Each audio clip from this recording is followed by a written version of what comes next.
Excited, बहुत खुशी है। और सोमा घोष जी जो इनिशिएटिव लिए हैं, रियली काबिल तारीफ। बहुत खुशी है क्योंकि गज़ल एक फॉर्मेट है, पोइट्री है, और ये बच्चों तक अगर पहुंच जाए तो बहुत अच्छी बात है।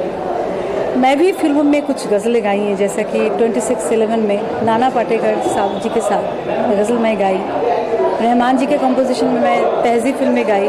तो गज़ल मुझे बहुत अच्छा लगता है, और गज़ल में गायकी होती हैं, पोइट्री है, आई लव इट। और बहुत अच्छा लगे यहाँ पर घनश्याम वासवानी जी एक मशहूर गज़ल सिंगर हैं, उनके साथ सोमा जी तो बहुत अच्छा गाती हैं, और बच्चे को जो जोश देखा मैंने, मुझे बहुत अच्छा लगा। लोग कहते हैं कि गज़ल लुप्त हो गई है, कुछ तो नहीं हुई, क्योंकि आपके बच्चे आज गज़ल सुन रही है। बिल्कुल नहीं लुप्त हुई। अब देखिए ना, फिल्मों में भी गज़लनुमा गीत जो होता था तो लोग पसंद करते थे। आज भी जो कोई अच्छा जो कुछ फिल्म में गाना बनता है वो गज़लनुमा ही होता है, तो लुप्त नहीं है, लोग पसंद करते हैं। हाँ, लेकिन हमें फिर से उसको और रिवाइव करना है। तो आपकी फेवरेट कौन सी गज़ल है, किसकी गज़ल है तो आपकी फेवरेट? मुझे मदन मोहन जी की जो गज़लें हैं, बहुत फिल्मों में जो उन्होंने गज़ल को पेश किया है, जैसे अगर मुझसे मोहब्बत है, मुझे सब अपने गम दे दो, इन आँखों का हर एक आंसू मुझे मेरी कसम दे दो। ये तो फिल्मों में है, लेकिन वो जो हम में तुम में करार था, तुम्हें याद हो के न याद हो। बेगम अख्तर की गज़ल पसंद है, नूरजहान की गज़ल पसंद है, मेहदी हसन किंग ऑफ गज़ल, जगजीत जी की तो बात ही कुछ अलग है। सिंपलिसिटी में गज़ल को उन्होंने आम जनता तक पहुँचाया। आखिर में क्या कहेंगे दर्शकों से, क्या कहना चाहेंगे? मैं बहुत खुश हूँ क्योंकि सोमा जी को मैं बहुत बहुत बधाइयाँ देती हूँ।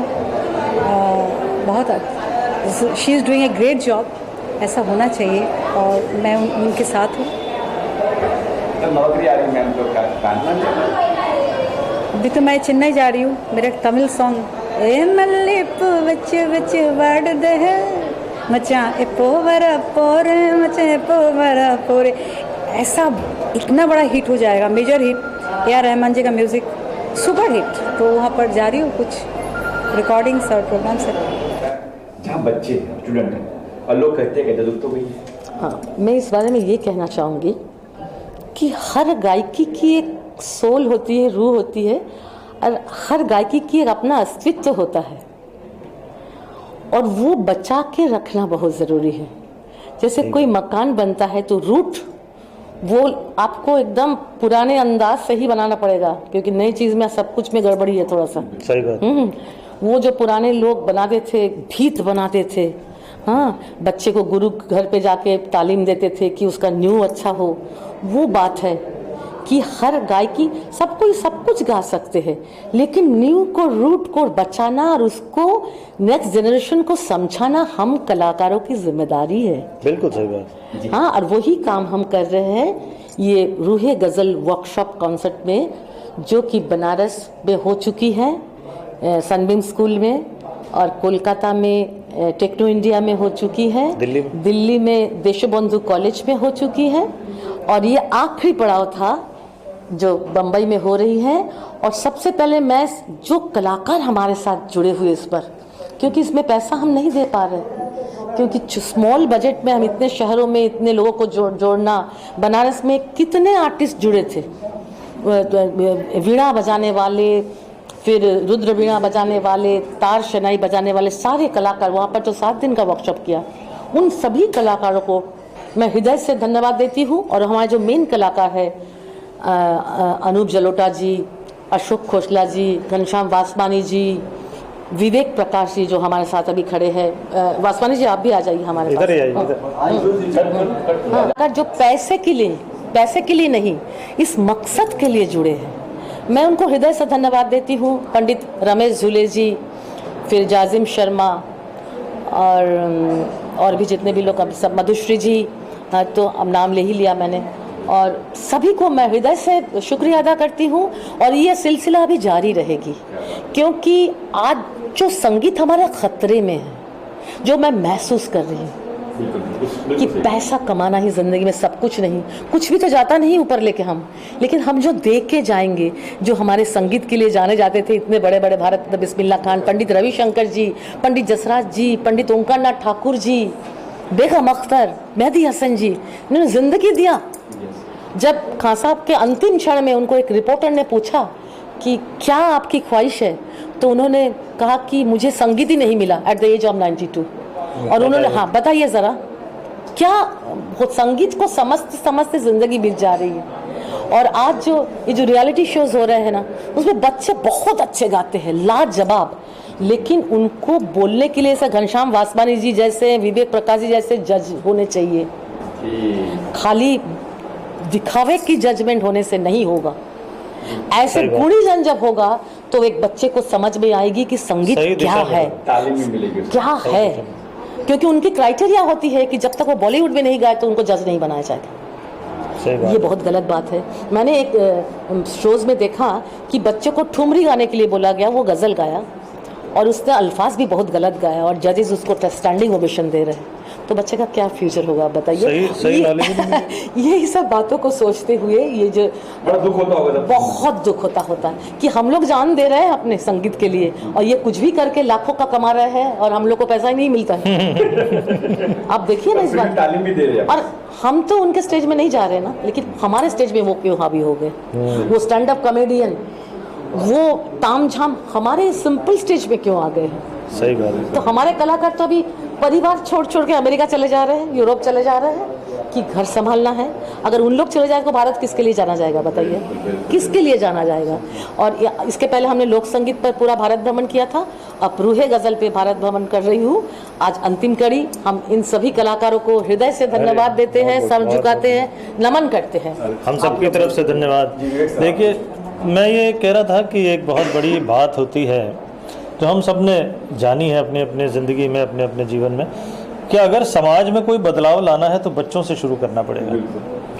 और ये बीड़ा उठाया है शोमा घोष जी की मधुमूर्छना ने, या मधुमूर्छना के माध्यम से शोमा घोष जी ने ये बीड़ा उठाया है कि समाज में बदलाव लाना है। जैसा आपने कहा कि गज़ल लुप्त हो रही है, मुझे लगता है गज़ल लुप्त नहीं हो रही है। गज़ल के बारे में लोगों को जानकारी एक बार दीजिए तो सही। अभी आपने देखा कितना सुंदर प्रोग्राम हुआ और हर शहर में हम ये प्रोग्राम कर रहे हैं। हर शहर में इसी तरह का बच्चे लोग जो हैं वो अप्लॉज करते हैं, बच्चे लोगों को पसंद आता है और वो दाद देते हैं, बाकायदा मज़ा लेते हैं। अभी आपने देखा जब इन्होंने गाया शोमा जी ने तो कितना मज़ा लिया। तो ऐसे अभी आप देखेंगे घनश्याम जी ने जब 2 शेर पढ़े तो बच्चों को कितना मज़ा आया। कोई बताने वाला तो हो उनको। अगर आप बताएंगे नहीं फिर बाद में कहेंगे कि गज़ल लुप्त हो रही तो ये तो बात गलत है। आप पहले भाषा सिखाएंगे नहीं बच्चे को ठीक से, जब भाषा वो सीखेगा, भाषा का आनंद लेना चाहेगा या मतलब सीख जाएगा, तब उसे हर तरह के लिटरेचर में मजा आएगा।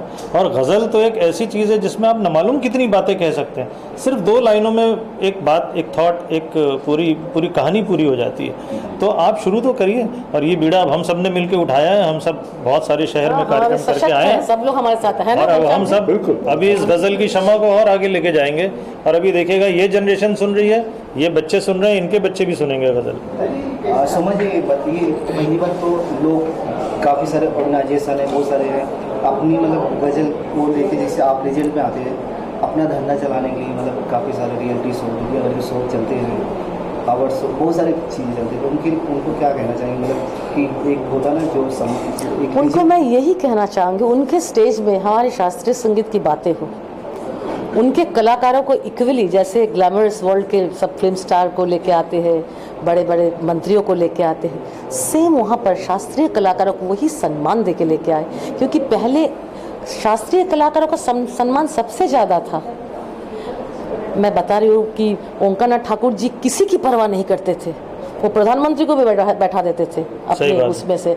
खान साहब के सामने राष्ट्रपति भी थरथरा रहते थे, हमने खुद अपने आंखों से देखा है। आज ये हमारी कमी है कि हम अपने आप को इज्जत नहीं दे पा रहे हैं, अपने संगीत को हम सम्मान नहीं दे पा रहे हैं। अगर हम सब अपने संगीत को सम्मान देंगे तो हम वही जगह छीन के लेंगे जो मैंने अभी ताशकंद फिल्म फेस्टिवल में मैं गई थी, इंटरनेशनल फिल्म फेस्टिवल, जिसमें सारे वर्ल्ड के खाली फिल्म स्टार ही थे, प्लेबैक सिंगर थे, मैं ही एकमात्र गायिका थी। और मैं जब उतरी गा के 4 ही लाइन गाई थी तो ज़ीनत अमान जी ने कहा कि यू मेड अ डे, आपने पूरा इवनिंग को छीन के चले गए 4 लाइन में। क्या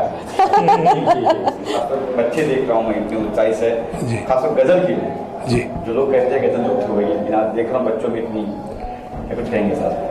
ये बहुत खुशी की बात है कि कॉलेज की तरफ से ये सौजन्य हुआ है, क्योंकि आज चाहते हैं कि हम जो नौजवान पीढ़ी है उनसे जुड़े हैं, क्योंकि एक तो ज़बान उर्दू ज़बान है, बोलचाल की ज़बान भी आज ख़राब हो गई है, जो हिंदी तक लोग घरों में नहीं बोलते, अंग्रेज़ी बोलते हैं।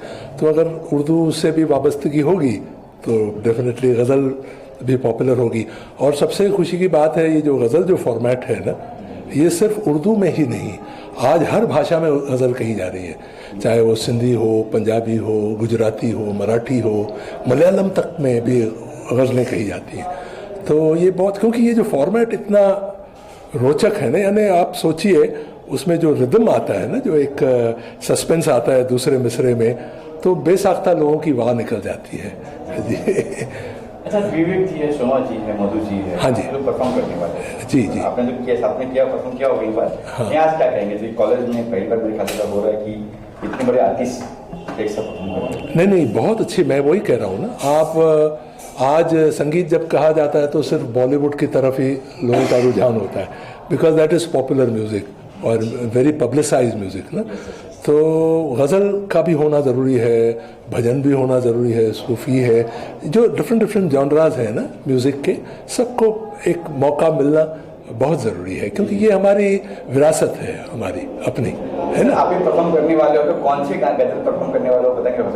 मैं अब जब ऑडियंस का रुख देखूंगा, क्योंकि मेरे पास तो बहुत कलेक्शन है, मैं कुछ अपनी चीज़ें भी सुनाऊंगा, यानी मेरी कंपोज की हुई, कुछ जग्गी जी की भी सुना दूंगा, और कुछ मेहदी साहब की एक आध अगर गाने का मौका लगे तो, या कोई फिल्मी गज़ल।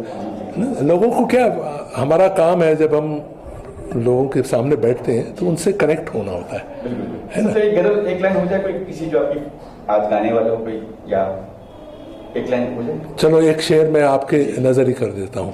हाँ जी।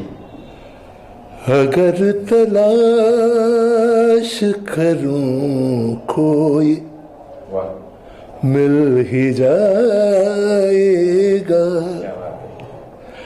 अगर तलाश करूं कोई मिल ही जाएगा, मगर तुम्हारी तरह कौन मुझको चाहेगा,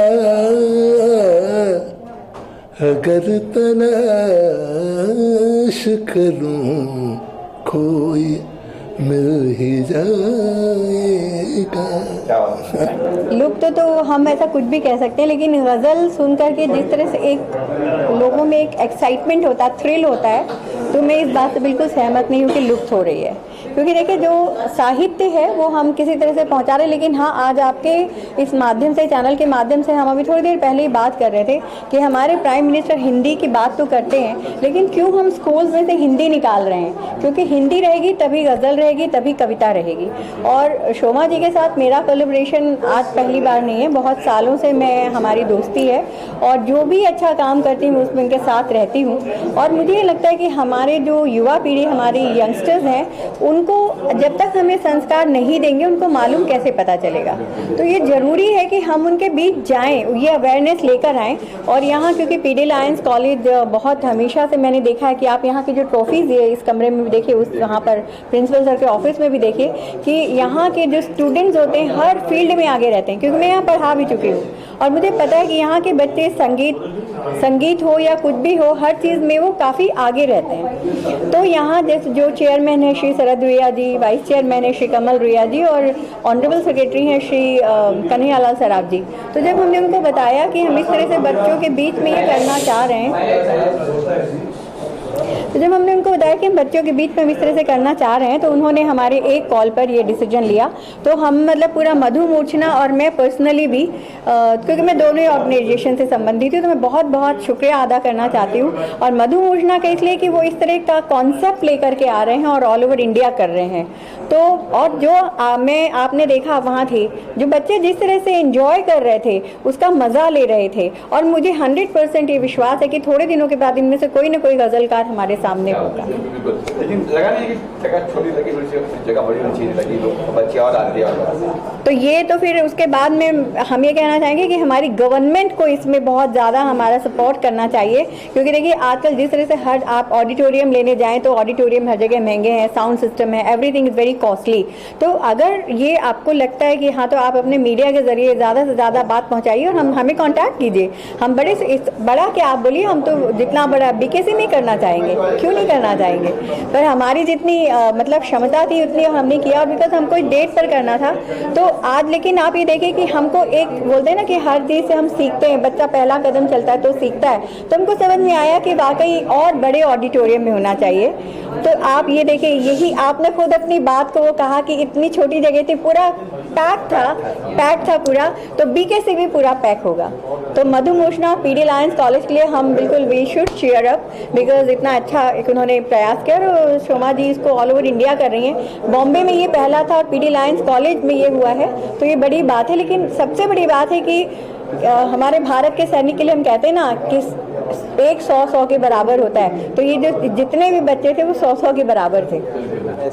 सबसे पहले तो बहुत बहुत आभार प्रकट करता हूँ पद्म श्री डॉक्टर शोमा घोष जी का, जिन्होंने मुझे यहाँ पे एक सुनहरा मौका दिया आकर सुनने के लिए। और पद्म श्री डॉक्टर शोमा घोष जी जो आज उन्होंने एक अभियान शुरू किया है भारतीय सभ्यता, संस्कृति और संगीत को बचाने के लिए, तो बहुत ही तारीफ़ काबिल है। और मैं उनको मतलब कहते हैं उनकी तारीफ़ नहीं कर सकता हूँ इतनी बड़ी कि एक सूरज को दिया दिखाने के बराबर होता है। तो शोमा जी का, पद्म श्री डॉक्टर शोमा घोष जी का बहुत आभार है।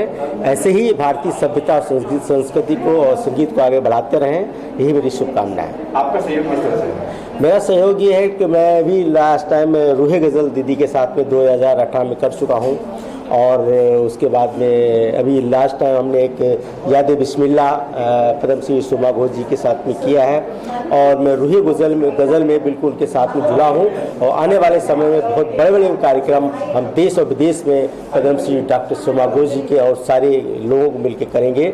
हमारी प्लानिंग चल रही है दुबई, मॉरिशस, सिंगापुर में, जो हम रूहे गज़ल को वहाँ पर लेके जाना चाहते हैं। ये हमारी शोमा दीदी से बात भी हुई, और ईश्वर चाहा तो बहुत जल्दी करें। मुंबई रफ्तार न्यूज़ की खबरें पसंद आने पर हमारे YouTube चैनल को सब्सक्राइब करें और लाइक करें।